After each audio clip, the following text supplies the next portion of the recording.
25 বছর ধরে 20 বছর ধরে যেই অসভ্য নারী বেপর্দা, এই বেপর্দা বেহায়া নারীর কলজা খুললে দেখেন রিপোর্ট আসবে এটাই যে পর্দা যে শরীয়তের ফরজ সে এটা মনেই করে না।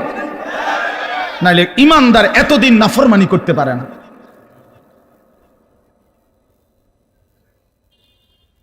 খোদার 365 দিন, 1 বছরে 2 বছরে যেই নাফরমান কোনদিন ফজরের নামাজ পড়ে না, আপনি ওই হাইওয়ানের কলজা খুল্লা দেখেন, এই কলজার ভিতরে নামাজের গুরুত্ব বলতে, আল্লাহর বিশ্বাস বলতে কিচ্ছু নাই, কিচ্ছু নাই। তাহলে মুসলমানের বাচ্চা টানা এতদিন বেনামাজি থাকতে পারে না। ইমানদারের সন্তান এত বড় গাদ্দার হইতে পারে না।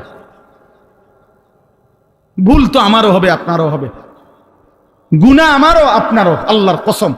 কিন্তু গুনাহ তো হলো পিছলা খাওয়া। পিছলা তো মানুষ হঠাৎ খায় আবার দাঁড়ায় যায়, কিন্তু এই কোন ধরনের গুনাহ যে টানা 30 বছর